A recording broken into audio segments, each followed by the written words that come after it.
ভ্ৰাম্যমান থিয়েটাৰ জনপ্ৰিয় নাট্যদল থিয়েটাৰ সূৰ্যই নৱম নাট্যবৰ্ষৰ নাট্যযাত্ৰা 16 আগষ্টৰ পৰা আৰম্ভ কৰিব। তাৰ পৰা আৰম্ভ হৈ লাহে লাহে তোৰ শৰীৰৰ প্ৰতিটো অংগই কুটি কুটি খাইছে। শৰীৰৰ অংগবিলাক কুটি কুটি খাইছে আৰু মই নিজে গম নাপাওঁ। পাগল বুলি খাইছ। নৱম নাট্যবৰ্ষৰ নাট্যদলটো শুভ উদ্বোধন কৰিব বলিষ্ঠ অভিনেতা পৰিচালক তৌফিক ৰহমানে। ইয়াৰ লগতে থিয়েটাৰ সূৰ্যৰ বাৰ্ষিক মুখপত্ৰ কিৰণ উন্মোচন কৰিব বিশিষ্ট কবি সাহিত্যিক নীলিম কুমাৰে। আজি 5 দিন ধৰি মই সূৰ্যৰ আখৰৰ গৃহত আছোঁ আৰু এখন নাটকৰ সংগীতৰ কাম কৰি আছোঁ। সেইখন নাটক হ'ল মোৰ কেঁচুৱাই কান্দিছে। অভিজিত দাৰ কলমত নিগৰিছে এই নাটকখন। আৰু নাটকখনত মানে মোৰ এনেকুৱা লাগিছে যে মই বিভিন্ন ভ্ৰাম্যমান থিয়েটাৰত জড়িত বিভিন্ন নাটক কৰিছোঁ, কিন্তু এই নাটকখনৰ যিখিনি ৰস নৱৰসৰ পয়োভৰ, এই নৱৰসৰ পয়োভৰ এই নাটকখনত সম্পূৰ্ণৰূপে আপোনালোকে পাব।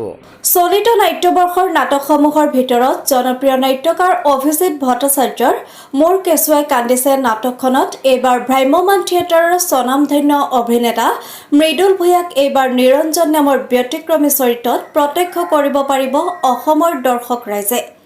আনহাতে নাট্যকাৰ অভিজিত ভট্টাচাৰ্যৰ ফুলশয্যাত জুই নাটকখনৰ জৰিয়তে বৰ্তমানৰ সময়ত সামাজিক মাধ্যমক এক জ্বলন্ত সমস্যা আৰু তাৰ প্ৰভাৱ সম্পৰ্কে দেখুৱাবলৈ চেষ্টা কৰিছে। নাট্য জগতত প্ৰতিষ্ঠা লাভ কৰা জনপ্ৰিয় যুৱ নাট্যকাৰ প্ৰশান্ত মেনাৰ কাৰাগাৰত কলিজা নাটকখনে জনসমাজত বহুলভাৱে চৰ্চা লাভ কৰিছে। থিয়েটাৰ সূৰ্যৰ কাৰাগাৰত কলিজাক লৈ বহু দৰ্শক অপেক্ষাৰত। প্ৰযোজক মুনীন্দ্ৰ বৰ্মন আৰু সম্পাদক উত্তম শৰ্মাই জনোৱা মতে থিয়েটাৰ সূৰ্যই এইবাৰ 3খন নাটকতে সমানে গুৰুত্ব আৰোপ কৰিছে। অসমবাসী ৰাইজে থিয়েটাৰ সূৰ্যৰ প্ৰেক্ষাগৃহত প্ৰৱেশ কৰি নিৰাশ হৈ উভতিবলগীয়া নহয় বুলি সংবাদ মাধ্যমৰ আগত প্ৰকাশ কৰে। সূৰ্যত এইবাৰ স্মাৰক হিচাপে আছে কুলদীপ বৰ্মন। বিশিষ্ট অভিনেতা মৃদুল ভূঞাৰ লগতে অভিনয় কৰিছে ক্ৰমে মোহময়ী অভিনেত্ৰী পল্লৱী ফুকন, মঞ্চ সফল অভিনেতা নৱজ্যোতি কাশ্যপ, মৌচুমী লস্কৰ, গৌৰাংগ শৰ্মা, জয়ন্ত শৰ্মা, অমৰেন্দ্ৰ অলেমান, ভৈৰৱজ্যোতি ভূঞা, দীপাংকৰ তালুকদাৰ, কৌশিক নাথৰ লগতে এজাক নাট্যৰণুৱাই। থিয়েটাৰ সূৰ্যৰ সমূহ পৰিয়ালবৰ্গলৈ আমিও জনালো আন্তৰিক শুভকামনা।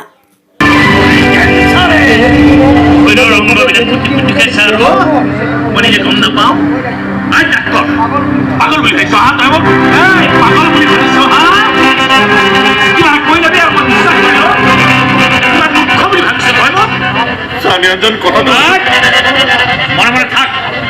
আপোন থাপোন পৰকি কৰি আনন্দৰ মুহূৰ্তবিলাক বৰবাদ কৰি যেনেকৈ নাটকত কমেডিৰ সৃষ্টি হয়, যেনেকৈ প্ৰতিটো ৰসৰ সৃষ্টি হয়, তেনেকৈ ট্ৰেজেডিৰ সৃষ্টি হয়। মই এটা কথা ক'ব পাৰোঁ, মোক অসমৰ ৰাইজে ট্ৰেজেডি বুলি তাক নাম দিছে।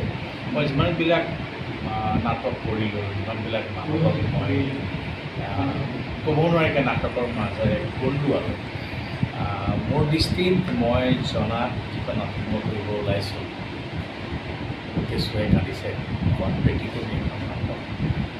ইয়াত মানুহে নিজক উপলব্ধি কৰিব, মানুহে নিজক বুজিবলৈ নিজে পাৰিব।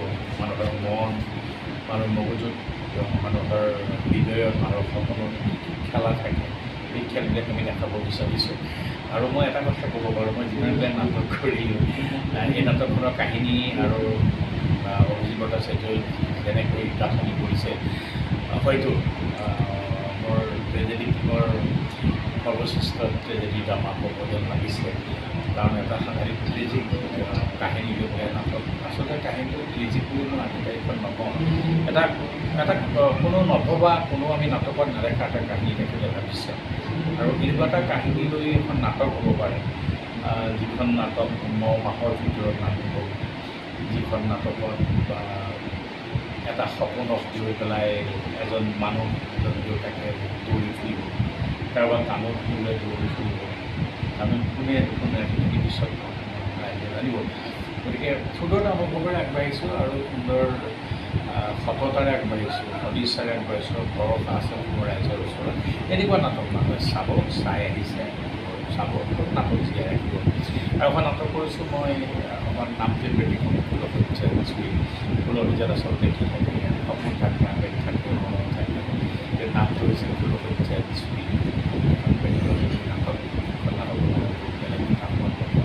অভিজিত ভট্টাচাৰ্য ৰচিত আৰু এখন নাটক নাটকাৰ প্ৰশান্ত লেহাৰ কাৰাগাৰ কৰিজা সেইখন নাটক লিখিছে। গতিকে তিনিখন নাটক লৈ ওলাই যাম এইবাৰ পৰিয়াল আৰু মই জানো বিশুদ্ধ নাটকৰ অকণমান এইবাৰ হয়, যোৱাবাৰ মৰম বিচাৰি যাবলৈ যথেষ্ট সমাদৰ অভিজিত ভট্টাচাৰ্যদেৱ আৰু এইবাৰো অভিজিত ভট্টাচাৰ্যদেৱৰ মোৰ কেঁচুৱাই কান্দিছে। হয়, অভিজিত ভট্টাচাৰ্য আৰু মই যিমান দিন নাটক কৰিছোঁ সিমান দিন আমি ক'তো থমকি ৰোৱা নাই। মানুহে কিবা নহয় কিবা এটা দিশৰ পৰা নাটকখিনি ভাল পায় আৰু ছুপাৰ হিট হৈ আহিছে। আৰু এইবাৰ তাৰ পিছত ব্যক্তিগত হ'ব।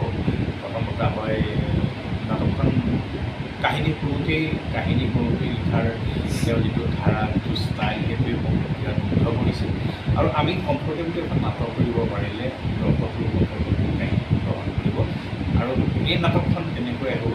গতিকে আমি ভাবোঁ আমাৰ জুতিটো এইবাৰৰ ৰাইজৰ সন্মুখত সবল হৈ দেখা দিব।